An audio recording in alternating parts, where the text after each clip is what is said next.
لہذا تم کہیں اور جاؤ, کسی اور کی بارگاہ میں پہنچو, کیونکہ تمہارے اندر جو ذوق شوق ہے وہ بہت زیادہ ہے علم سیکھنے کا. کہیں اور جاؤ. کہا حضرت کہاں جائے؟ کہنا بغداد چلے جاؤ. بغداد چلے جاؤ, امام احمد ابن حنبل کی بارگاہ میں پہنچ جاؤ.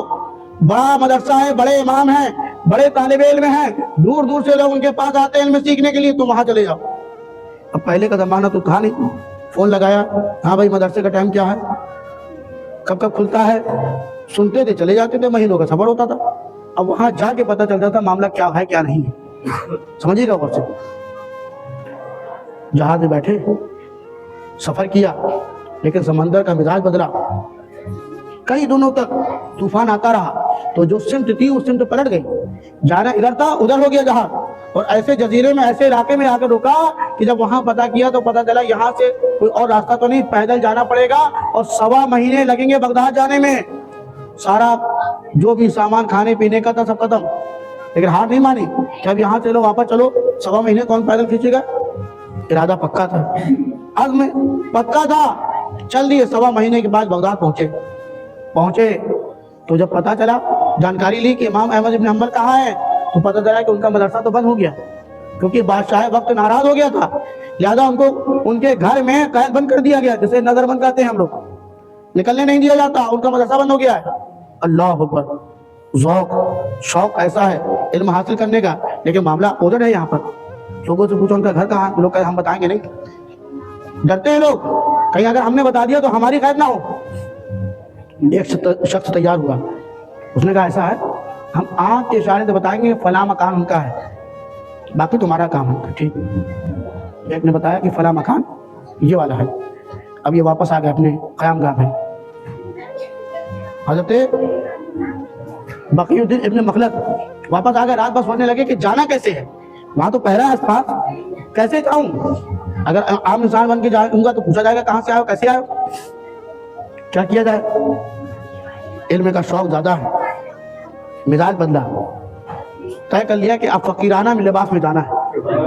صبح اٹھے, بڑے بڑے بال تھے, اس کو ہاتھوں سے ٹیڑھا میڑھا کیا, جیسے فقیروں کا مزاج ہوتا ہے, کنگھی کہاں کرتے ہو, اور اچھے خاصے لباس کو ادھر سے پھاڑا, تو 4 جگہوں سے پھاڑا, تہمت کو بھی جو ہے نیچے کے حصے سے کچھ ادھر ادھر سے پھاڑا. اس کے بعد چہرہ بھی عجیب غریب بنا لیا, اور ایک ہاتھ میں کاسا لے لیا. علم کا شوق دیکھو, ایک ہاتھ میں فقیرانہ کاسا لے لیا, نکل گیا گلیوں میں اور کہنے لگا اجرکم اللہ, اللہ تمہیں اس کا اجر دے, اللہ اجر دے. جیسے ہمارے یہاں بھکاری, اللہ سلامت رکھے, تمہارے بچے خیریت سے رہیں, تم کو کماؤ, تو ہم لوگ کیا کرتے, نکل کے کچھ دے دیتے, دعا دیتا ہے نا فقیر. اجرکم اللہ اس زمانے میں کہا کرتا تھا, سپاہیوں نے بھی کچھ دیا. جب حضرت امام احمد ابن حنبل کے دروازے میں فقیر پہنچا, اس نے تیز تیز آواز اجرکم اللہ کہنے لگا. امام صاحب باہر آئے, جیسے باہر آئے حضرت بقی الدین ابن سلف جو سیکھنے آئے تھے آپ کو دیکھ کر رونے لگے. دروازے کے قریب پہنچے تو حضرت امام صاحب نے, امام احمد ابن حنبل نے ایک سکہ نکال کر دیا, کہنے لگا حضرت پیسے لینے نہیں آیا ہوں, میں آپ سے علم دین سیکھنے آیا ہوں, آپ مجھے اللہ کے رسول کی ایک حدیث روز سنا دیا کریں. کہا تم آؤ گے کیسے, کہنے لگے میں اسی انداز میں آؤں گا, فقیر بن جاؤں گا. آپ یہ بھی تو خیرات ہے, مصطفیٰ کی حدیث خیرات ہے, آپ مجھے مصطفیٰ کا دین پڑھا دیا کریں, میں فقیر بننے کے لیے تیار ہوں. اللہ اکبر. کیا جوش ہے سیکھنے کا, کیا جذبہ ہے رسول کے دین کو سیکھنے کا. اللہ اکبر. امام صاحب خوش ہو گئے, سوچنے لگے اللہ نے میری سن لی, مجھے تو قید خانے میں ڈال دیا گیا تھا, کمرے میں بند کر دیا گیا تھا, میں کس کو پڑھاتا. اللہ نے مجھ پر کرم کیا, ایک شاگرد بھیج دیا, کم سے کم میں روز اللہ کے نبی کے دین کو آگے بڑھاتا جاؤں گا, اللہ کے رسول کی حدیث آگے بڑھاتا جاؤں گا. بتاتے ہیں 1 سال تک حضرت بقی الدین ابن سلف فقیرانہ لباس میں جاتے, اور حضرت امام احمد ابن حنبل روز ایک حدیث سنایا کرتے. اللہ اکبر. آپ کے جو علم تھا اس میں کوئی کمی نہیں, اور شان یہ تھی حضرت امام احمد ابن حنبل جب وقت آتا فقیر کے آنے کا تو آپ صافہ پہن کر باہر آتے, 1 روپیہ بھی دیتے, اللہ کے رسول کی ایک حدیث بھی سنا دیا کرتے.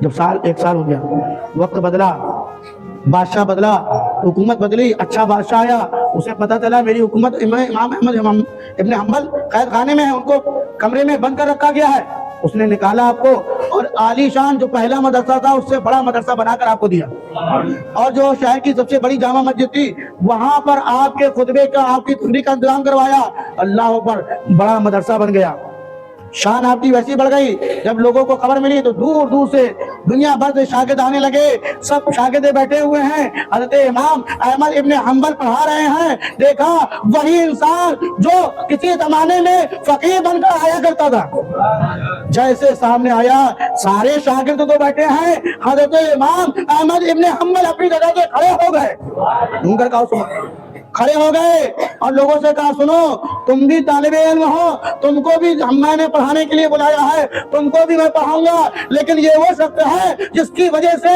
اللہ نے میرے دین کو زنگ لگنے سے بچا لیا ہے، اس کے طفیل مجھے اللہ کے رسول کی روز حدیث سنانے کا موقع ملا۔ یہ علم دین ہے، یہ علم دین کا فائدہ ہے۔ اتنی مشقتیں، اتنی پریشانیوں سے ہمارے علماء نے حاصل کیا، تو آج کا زمانہ تو یہ نہیں ہے جو پڑھ لیا سمجھ لیا اللہ کا بڑا فضل ہے، جو سننے آ جاتا ہے یہ بھی اللہ کا بڑا فضل ہے، لیکن ہر موقع پہ نہیں آ سکتے، ہر موقع پہ نہیں سن سکتے۔ الحمدللہ ثم الحمدللہ بندیل کھنڈ کی سرزمین میں دارالعلوم ربانیہ وہ مرکز ہے جس نے علم کی شمع روشن کری ہے، جس نے علم کی وہ شمع روشن کری ہے کہ آج کسی زمانے میں اس علاقے میں عالم یہ تھا کہ ایک عالم نہیں ملتا تھا، اگر کسی گاؤں میں کوئی میت ہو جائے تو لوگوں کو شہر سے آ کر دارالربانیہ سے لے کر امام جانا پڑتا تھا تاکہ وہ نماز جنازہ پڑھا دے، لیکن الحمدللہ دارالربانیہ کی وہ محنت ہے کہ آج گاؤں گاؤں میں ہر جگہ علماء بھی نظر آ رہے ہیں، حفاظ بھی نظر آ رہے ہیں۔ اب بڑے بڑے علماء، آپ کا عظیم الشان جلسہ دستار بندی 15 نومبر یعنی کل ہونے جا رہا ہے، تو اب آپ عالم تو نہیں بن پائے، نہ بن سکتے ہیں، لیکن ایسا نہیں جو جن کی عمر ہے وہ بن بھی سکتے ہیں، لیکن کم سے کم محبت تو کرتے ہیں نا، علماء سے محبت کرتے ہیں کہ نہیں؟ کیونکہ اگر اس کے علاوہ 5ویں بنے تو تو کم سے کم محبت کرتے ہیں۔ تو محبت کا کام اتنا ہی نہیں ہے کہ گھر بیٹھ کے محبت کریں، ہم بہت محبت کرتے ہیں، ان علماء کو دیکھیے جا کر، کیونکہ علماء کے چہرے کی زیارت کرنا سرکار فرماتے ہیں جس نے علماء کی زیارت کری گویا کہ اس نے میری زیارت کری، جس نے علماء سے مصافحہ کیا، عالم دین سے مصافحہ کیا، گویا کہ اس نے مجھ سے مصافحہ کیا، کیونکہ علماء العلماء ورثۃ الانبیاء، علماء انبیاء کے وارثین ہیں۔